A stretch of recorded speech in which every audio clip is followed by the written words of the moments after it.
The ordinary boy went to the great hidden majestic kingdom. The night air was heavy. The boy walked alone. His steps echoed faintly across the empty field. He was an ordinary boy, with nothing remarkable in his life. But tonight felt different.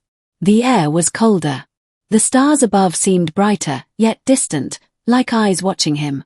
Ahead, the tall grass parted on its own. The boy froze. A soft humming sound rose from the earth beneath his feet. His heartbeat quickened. The ground shifted slightly, as if something below stirred. He looked closer. There, hidden between the blades of grass, was a narrow path he had never seen before. It glowed faintly, a pale golden light tracing its edges. The boy hesitated. But curiosity pressed harder than fear. Step by step, he followed the glowing trail. The sound grew louder. A rhythm, almost like a chant, vibrating in the air. The path twisted and wound deeper into the unknown. The boy's skin prickled. The trees around him loomed taller, their branches curling unnaturally, like hands reaching. The glow under his feet pulsed faster. His breath grew shallow. He wanted to turn back. But his body kept moving. The air thickened, heavy with a strange scent of burning wood and sweet fruit. He felt dizzy. And then, the trees opened. A gate stood before him. It was enormous, carved from black stone, taller than anything he had ever seen. Strange symbols glowed along its surface. The boy stepped closer. The humming grew deafening. The gate trembled. And with a groan like thunder, it began to open. A blinding light burst forth. The boy shielded his eyes. When the light faded, he gasped. Before him stretched a kingdom. A kingdom that no map had ever shown. Golden towers reached the sky. Bridges of crystal arched over rivers that glowed blue. But the beauty was unsettling. Too perfect. Too still. The boy's stomach twisted with unease. He stepped forward. And as he did, the gates slammed shut behind him. The sound echoed like a final warning. The boy's breath caught in his throat. He was inside now. And there was no way back. The boy turned quickly. The gate was gone. Only a solid wall of stone remained, smooth and cold. His chest tightened. The air inside the kingdom felt different. Heavier. As if every breath carried secrets he was not meant to know. The golden towers shimmered, yet they did not reflect the sky. Their glow came from within, pulsing faintly, like living creatures. The boy's ears rang. The chanting sound had not stopped. It came from everywhere, yet nowhere. Low voices, rising and falling in strange patterns. He stepped onto the nearest crystal bridge. The surface felt warm under his feet, almost like skin. He froze, staring down. The river below was not water. It was a thick, glowing substance, shifting and curling as if it were alive. Shadows swam beneath its surface. They moved too quickly, too deliberately. The boy's stomach turned. Something below was watching him. He hurried across the bridge, his steps unsteady. On the other side, the path led to a vast courtyard. Statues lined the edges. Tall figures with cloaked faces. Each one turned slightly, as if frozen mid-step. Their hands were raised toward the sky, fingers long and sharp. The boy reached out to touch one. Cold. But not stone. The surface felt soft, almost like dried skin stretched tight. He pulled his hand back instantly. A faint crack echoed. The statue's head tilted. Just slightly. The boy stumbled backward, his heart pounding. And then, all at once, every statue turned its head. Slowly. Deliberately. Toward him. The chanting grew louder. The boy could no longer move. His legs trembled. A shadow fell across the courtyard. Something massive shifted in the distance. A shape rose behind the golden towers. Enormous wings. Dark. Unfolding slowly. The boy's throat went dry. This was no ordinary kingdom. It was alive. And it had just noticed him. The wings stretched wider. They blotted out the light from the towers. A deep vibration rattled the stones beneath the boy's feet. He could feel it in his bones. The air thickened with a metallic taste, sharp against his tongue. The chanting stopped. Silence. The boy's ears rang in the emptiness. Then, a sound like 1,000 breaths drawn at once filled the courtyard. The statues leaned forward, their cloaks shifting though no wind stirred. The boy staggered backward, his pulse hammering. The massive figure behind the towers began to move. Slow, heavy. Each step shook the ground. The boy's vision blurred with each tremor. He tried to run, but the ground itself resisted. His feet sank slightly into the stones, as if the earth wanted to hold him still. The golden glow of the towers flickered. Shadows stretched unnaturally long, creeping toward him like reaching fingers. A voice rolled across the air. Low, echoing. Impossible to tell if it came from the creature, or from the kingdom itself. Welcome. The boy's blood ran cold. He spun around, desperate for another path. And there it was. A narrow alley between the towers. Dark. Uninviting. But his only chance. He forced his legs to move, dragging himself free from the heavy ground. Each step felt like he carried the weight of the world. He plunged into the alley. The walls were close. Too close. The glow of the kingdom dimmed behind him. But the voice followed. Deep. Resonant. You do not belong here. The boy stumbled, scraping his hands against the walls. The surface felt warm. Alive. The walls pulsed faintly under his touch, beating like a heart. He yanked his hand away in horror. The alley narrowed even more. He squeezed through, breath ragged, the darkness pressing tighter. And then, a cold hand touched his shoulder. The boy froze. His breath stopped in his throat. The hand was cold. Colder than stone. It pressed firmly, holding him in place. Slowly, with trembling fear, the boy turned his head. A face hovered inches from his own. Pale. Hollow. Eyes dark and endless, like wells that swallowed all light. Its lips parted, but no words came. Only a faint hiss, like wind through a grave. The boy tried to scream. No sound escaped. The figure leaned closer. Its breath chilled his skin, heavy with the scent of damp earth. Then, with sudden sharpness, it whispered, "Do not run." The boy's knees buckled. The figure's hand slid away. But when the boy looked forward again, the alley had changed. It was no longer narrow stone walls. It was a long hall, stretching endlessly into darkness.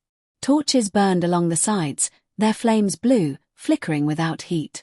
The floor glistened as if wet, though no water could be seen. The boy's steps echoed unnaturally loud, each one bouncing back as if the walls themselves repeated them. From the shadows ahead, dozens of eyes opened. Small at first. Then larger. And larger still. They stared unblinking. Silent. Unmoving. The boy's chest heaved, his breath shallow and fast.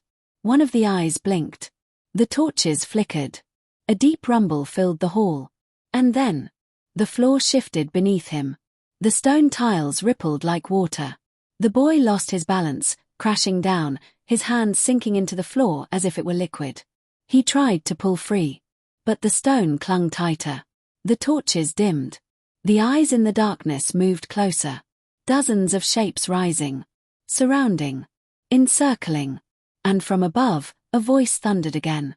"You have been chosen." The boy's heart pounded against his ribs. The word echoed again. Chosen. The stone floor pulled harder at his hands, dragging him deeper. He struggled, his voice breaking into a desperate cry. But the hall swallowed the sound, devouring it before it reached the air. The shapes in the darkness stepped closer. Figures cloaked in shadow, their bodies tall and crooked. Their faces hidden, but their eyes glowed faintly with a dull, red shimmer. One reached forward. Its hand stretched long, fingers bending in ways no human hand could. The boy thrashed, but the stone pulled his legs down to the knees. The figure touched his forehead. A burning sensation shot through his skull. Images flashed in his mind. A battlefield. Endless fire. A throne of black crystal, surrounded by kneeling figures. And on that throne, he saw himself. Crowned. But his eyes were not his own. They glowed with the same dull red as the creatures around him. The vision faded as quickly as it came. The boy gasped, trembling. The shadow leaned close, its voice like rusted metal. You will serve the kingdom. The floor yanked harder, pulling him to his waist. The other figures moved closer, their hands reaching, their whispers rising. The chanting returned. Louder. Faster. The torches flared. The hall shook. And in the darkness above, something enormous stirred. The ceiling cracked, light spilling through. The boy lifted his head, eyes wide in terror. A colossal face pressed through the stone, its features carved like the towers outside. It was the kingdom itself.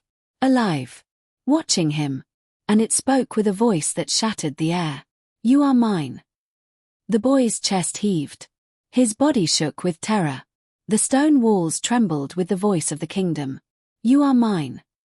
The ground beneath him surged upward, wrapping around his body like living chains. The stone burned hot, then icy cold, pulsing as if it carried a heartbeat. He screamed, the sound finally breaking free, but it was swallowed instantly by the hall. The cloaked figures knelt in unison. Their whispers turned into one voice. A single word. Rise. The boy's arms were pulled outward. The stone stretched, molding itself around him, forming jagged shapes. Armor. Dark and gleaming, it bound itself to his skin. He struggled, but the more he resisted, the tighter it clamped. The colossal face above lowered closer. Its eyes glowed like molten gold, searing into his soul. The boy felt something inside him shift. A weight pressing on his mind. A presence, vast and suffocating, seeping into his thoughts. He heard whispers. Not outside, but inside.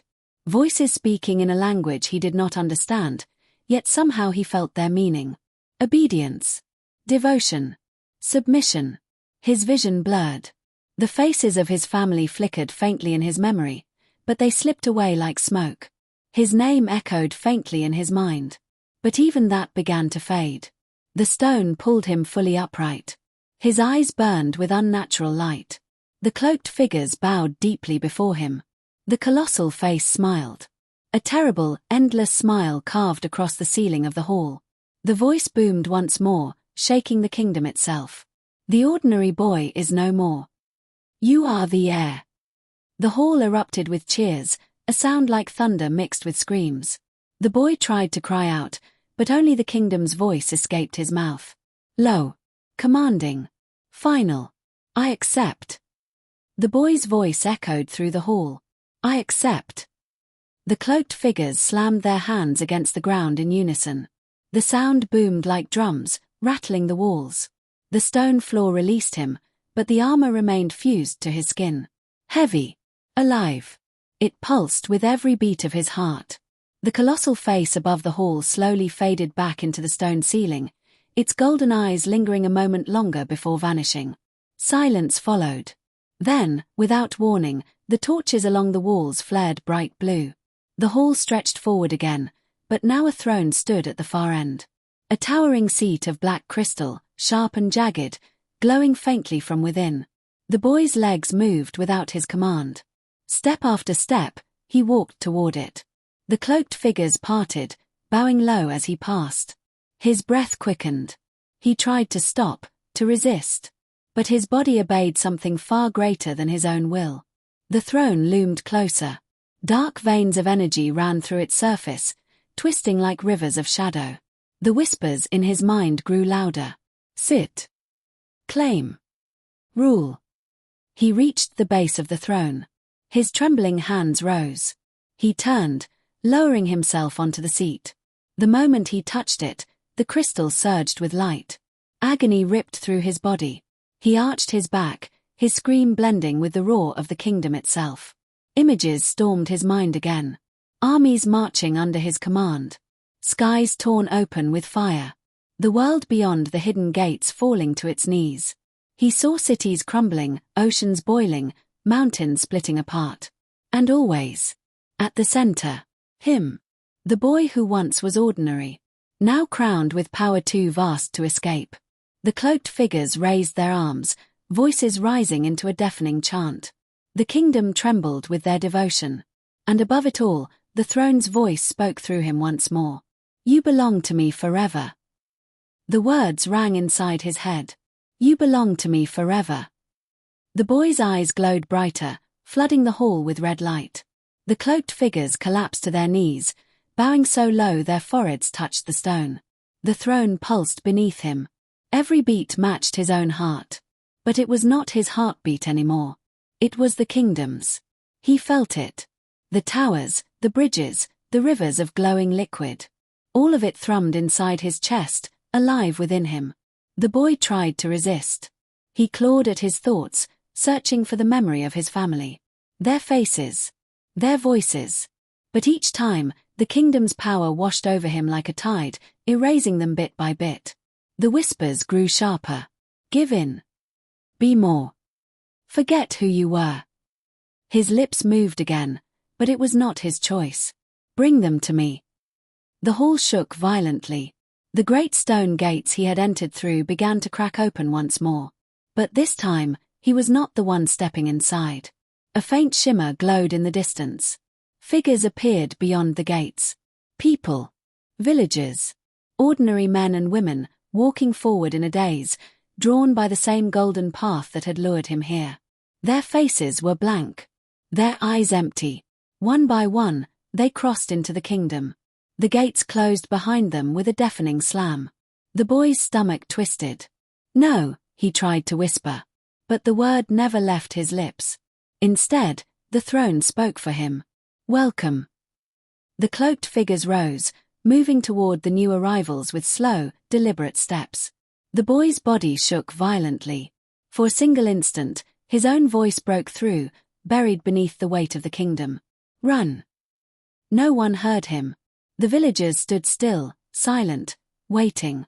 And the kingdom's power inside him surged stronger than ever. The boy sat upon the black crystal throne. The villagers stood motionless before him. The cloaked figures circled them, whispering words too ancient to understand. The kingdom pulsed with hunger. It demanded he surrender fully. It demanded he command. The boy's lips parted. The throne's voice pressed through him, ready to speak the words that would bind the villagers forever. But deep inside, a spark remained. Small. Faint. A memory of warm laughter. Of sunlight over his home. Of his mother's hand holding his when he was still a child. The spark burned brighter. The kingdom pressed harder, forcing him down, flooding him with fire and shadow. But the boy clung to that single memory. It grew into strength. And strength became defiance. His chest heaved. His eyes, still glowing red, flickered with a flash of their true color. Blue. For the first time since he had sat upon the throne, he spoke with his own voice. Enough. The hall shook. The cloaked figures froze mid-chant. The throne screamed through him, furious, its voice cracking the very walls. You are mine. The boy's body trembled violently, torn between his will and the kingdom's grip. His hands gripped the arms of the throne. Cracks spread through the crystal, glowing with blinding light. The cloaked figures shrieked. The villagers stirred, their eyes clearing, confusion returning to their faces. The boy let out a final cry, pouring every fragment of strength into one last act. He shattered the throne. The explosion ripped through the hall. Light consumed the darkness, racing up the towers, across the bridges, into the rivers. The kingdom screamed. It crumbled. The statues shattered. The towers collapsed into dust. And then, silence. The boy opened his eyes. He lay in the field where it all began. The tall grass swayed gently in the night breeze. The golden path was gone. The gates were gone. Only the stars above remained, no longer watching, just shining. The villagers lay nearby, stirring, alive, their faces filled with confusion and relief. The boy sat up slowly, his chest still aching, his body weak. But he was free. He was only an ordinary boy again. Yet inside him, the memory of the great hidden majestic kingdom would never fade. And though the night was calm, he knew one truth. The kingdom was not truly destroyed.